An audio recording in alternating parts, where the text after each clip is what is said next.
Welcome to today's Pet Pawcast. I'm your host, Dr. Roberta Westbrook, and you're here with us at the Campus for All Animals, the Houston SPCA. Today, we have an exciting topic for you. As you can see, our beautiful decor, we are getting ready for the 4th of July. So we want to make sure that as we prepare for the exciting festivities that we all enjoy, that we want to make sure that we include our pets in a safe way and that we keep everyone in an environment where they can be calm and happy and enjoy. So if you have questions about how to celebrate the 4th of July with your pet in a safe environment, I'm going to help you with that today. And I want to introduce you to my buddy today, who is Katya. Katya is an 11-month-old female. She's spayed and updated on all her vaccines, and she is looking for a new family. So we encourage you to come and visit Katya, who came to us through our Cruelty and Investigations Department as a stray. And so she's just looking for her new home. So please come on down to our adoption center. We're open every day from 11 a.m. to 6 p.m. and Katya would love to meet you. But now we are going to talk about the 4th of July and all of the wonderful celebrations that are happening. What questions might you have? With the 4th of July coming up, how can a pet owner prepare in advance? Yes, preparing in advance is the key. So the more that we can prepare ahead of time, the less likely we are to have problems when that day comes. So I would say something that you want to be aware of is making sure that your pet has proper identification. The reason that I'm mentioning that is because the 4th of July is the day of the year where the most pets become reported as missing. So we want to make sure that if your pet is missing on the 4th of July, that we are going to be able to reunite you with your pet as soon as possible. So one way that you can provide identification for your pet is to make sure that your pet has a collar. If your pet has a collar, on that collar, you want to make sure that you have a name tag that has not only your pet's name, but your name and your contact information. That way, if your pet is found, that we can contact you. Another and more permanent way to identify your pet and make sure that they can be reunited with you is to make sure that they're microchipped. So providing a microchip for your pet can help us reunite you with your pet because it's a little electronic tag that goes underneath the skin just between the shoulder blades here. That electronic chip is implanted just like a shot in the skin. If your pet gets lost and finds him or herself in a veterinary hospital or an animal shelter, we all have universal microchip scanners. We can use a microchip scanner that will pick up the number on the microchip. We can call a number and we can get your contact information and let you know that we found your pet. So I would say one way to prepare is make sure that your pet has proper identification. The other thing that you want to do to prepare is make sure that if you know your pet has anxiety, if you know that your pet is either very nervous or does not like loud noises, loud sounds, new people, new environments, this is when you may want to contact your family veterinarian to talk to you about medications that may be beneficial to help your pet stay calm and reduce anxiety during the times of the 4th of July. Many pets get anxiety when they hear the loud noises of the fireworks and when they have a lot of people in their environment. So preparation includes talking to your veterinarian both about proper identification and medications that might be necessary to keep your pet calm. How do you believe that cats and dogs would react differently to fireworks? Yes, that's a great question. We were talking a lot about dogs, but cats may be nervous as well with the loud noises. And even if you're having company over, cats can sometimes become nervous when there's a lot of new people. So part of it is just knowing your pet's personality. Do they do well around loud noises and new people or not? Cats don't tend to get lost. If they are indoor cats, they usually are not going to be, the type of animal to get lost outside the home if they're indoor. But you do want to make sure that you don't leave doors open, that you keep your cat confined, because if they do get nervous and there is an open door, they certainly have a risk of escaping. So one thing that you can also do is make sure that you have a comfortable crate for either your dog or cat, so that you can put your pet in a crate during the times of the fireworks or when guests are over. Sometimes putting your pet in a crate with a nice treat or a nice toy can actually keep them calm while the festivities are going on. What are some signs of anxious pets? Yes, great question, because how do you know if your pet is anxious? What if you've just adopted your pet recently and you don't know how they're going to react on the 4th of July? Signs that your pet might be anxious are, one, if they crouch down. If you notice that your pet with new environments or new people, they tend to crouch down, tuck their tail, want to hide, want to escape. Sometimes that can be indicative of a nervousness, that they maybe are nervous around new people, new sounds. So decide, how are they acting with new people and new sounds? Do they want to hide behind you? Do they run under the couch? Or do they seem more interested and curious? Anxious pets will oftentimes pace in the home. They'll go back and forth. They can't get settled. They may also pant more. They may pant more frequently, more heavily, and they don't know how to relax during those times. And again, they like to hide. They're panting, they're hiding behind you, they're trying to find a way to get away from things. Those would be some signs that your pet is very anxious. Oftentimes when they're anxious, they don't like to eat or drink as well. So they just want to avoid any of their normal sorts of behaviors. If you're noticing that your pet is anxious, particularly if you've already seen these signs in your pet, you can better prepare. But in the moment, if you're noticing that your pet is showing signs of anxiety and you're right in the moment, what you may need to do is try to drown out the sounds of the fireworks. You can do this by playing a radio or the television on low, but just enough that it drowns out the sound of the fireworks. You can also put your pet in another room or a bathroom. You can even put your pet in a crate, again, like with a toy or treat or something that may help them be calm during this time period. But knowing your pet ahead of time and trying to recognize signs of anxiety ahead of time would be the best way to help to prevent problems on the 4th of July. So the 4th is one of the hottest times of the year. What are the signs of a pet being in heat distress? Right. If you're going to be outside on the 4th of July, particularly during the day, remember the hottest times of the day are usually between around 11 a.m. and 4 p.m. So it can be the middle of the day. And when pets are experiencing heat distress, typically what they will do is pant more. Panting is good because it does help to cool the body down, but if it's hot enough, sometimes the panting does not do a sufficient enough job to reduce the body temperature, and your pet will continue to get hot. If you notice that the panting is getting heavier, more labored, if you notice that your pet is starting to become more lethargic, they don't want to get up, they don't want to move, or if you notice that they're starting to have thick saliva around their mouth, thick or foamy saliva, that could indicate that they're experiencing heat distress. What you want to do during those times is get your pet into some air conditioning right away.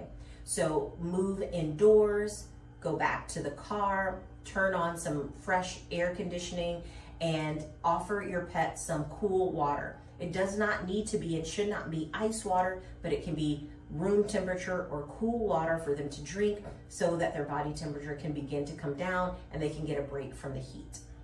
Now, what if the celebration is outside? Is there any way that we can prevent heat distress?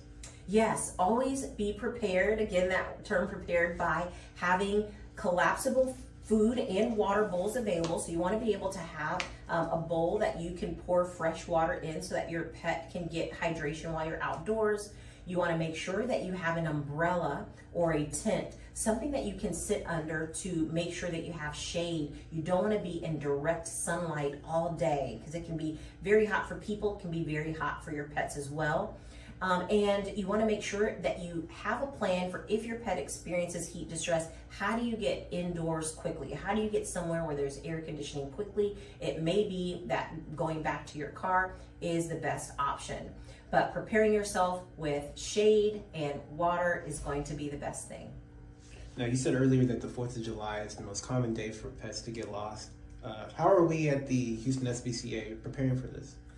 You know, every year we reunite approximately 300 animals to their families.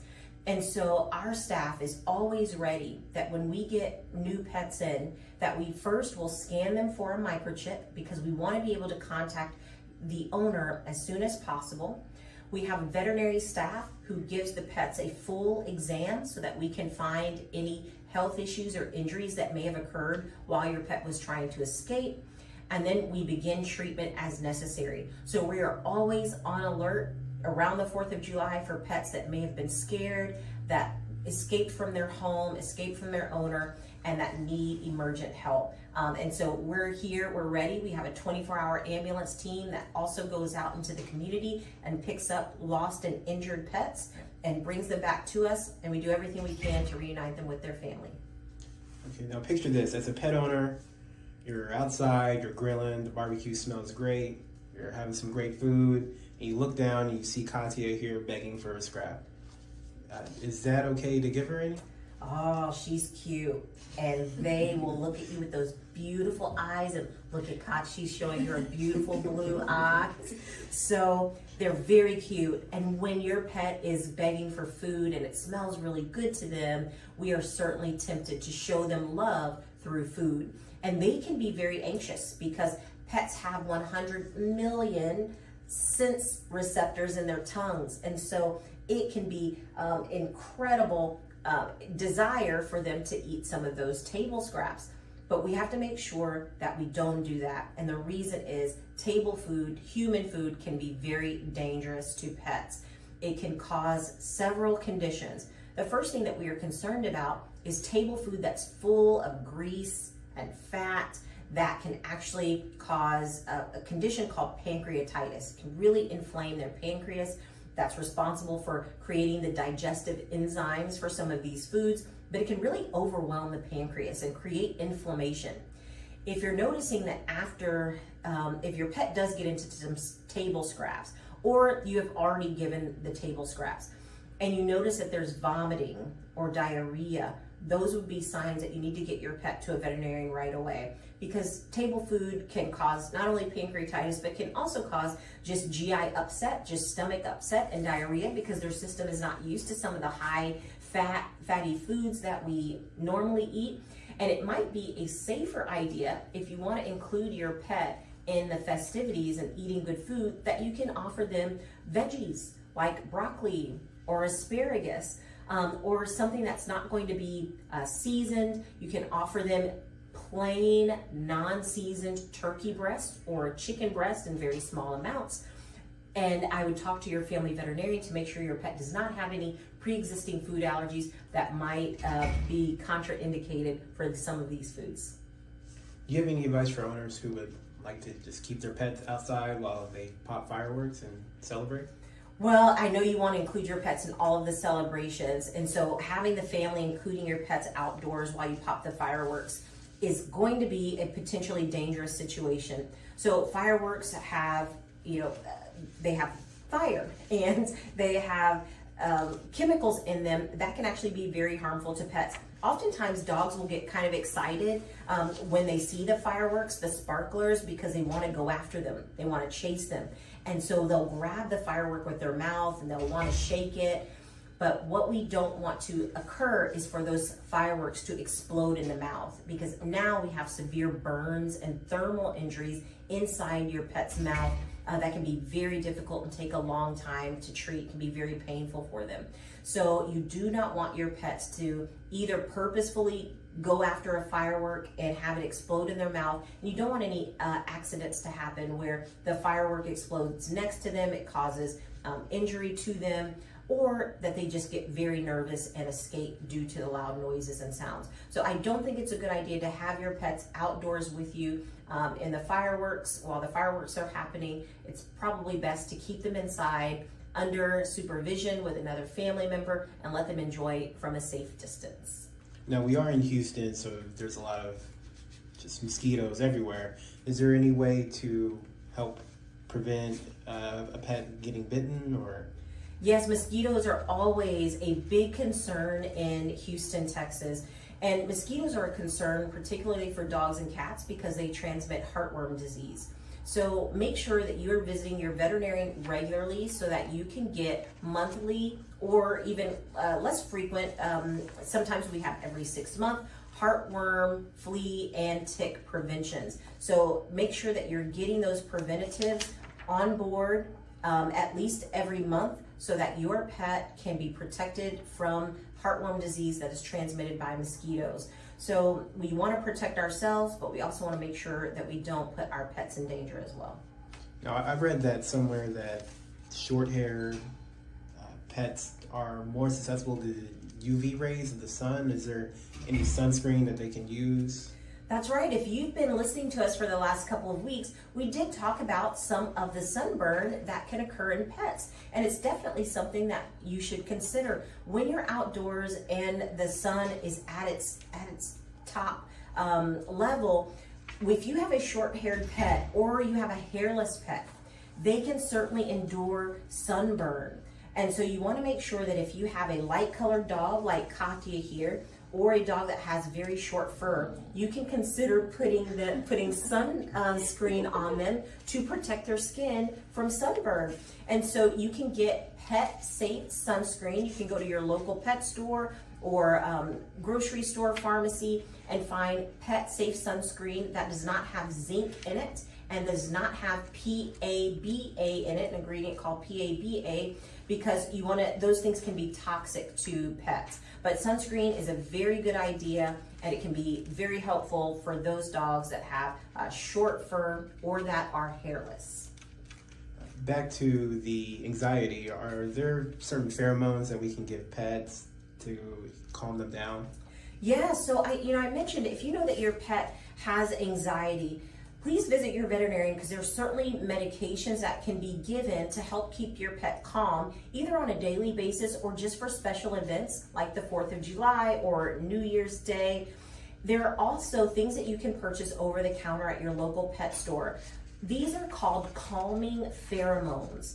Calming pheromones are products that mimic natural hormones in the pet's body that are emitted during times of peace and calm. And when these pheromones are emitted into the environment, it can actually help your pet to feel more comfortable. For dogs, there is a calming pheromone with the product name called Adaptil. So you can go to your local pet store and look for Adaptil. They have a similar calming pheromone in cats known as Feel Away. So ask your veterinarian or go to your local pet store and ask them about calming pheromones that may be helpful during these stressful events such as the 4th of July. Now, with the 4th coming up, there's usually days where there's fireworks before, during, and after the entire week. Is there any way to train a new puppy or kitten to keep them calm during that time? Yes, that's a great question, because if you can start young, you may be able to begin to distract your new puppy from the noises and the sounds that happen with fireworks. So what you want to do is get to know your puppy in a way that you know what is really attractive to them. Many puppies are very food driven and food motivated. So when these loud noises occur or when new people are around, you want to get your puppy to focus on you. You want them to come to you and focus on you. Oftentimes you can do that with a treat or another very rewarding substance like their favorite toy. And so when the loud noises are happening or a new person approaches, getting your pet to be distracted from the loud noise and come to you, and when they do, give them a treat or a toy. Sometimes they can become desensitized to the loud noises and they can choose not to focus on the loud noise, but to choose the toy or the treat that's right in front of them. If you continue that practice, and you may need to use medications to help you if your pet has serious anxiety. But usually when they're puppies, they can start to learn pretty quickly what to focus on and what reward is going to be best for them. Well, we thank you so much for joining us on today's Pet Podcast, and we hope that you have a wonderful and safe 4th of July. And we want to thank Kati here for being such a good, sweet girl while we talk to you about the 4th of July. We hope that you come and visit Katia, and we'd be happy to see you. We'll see you next week on the Pet Podcast. Bye.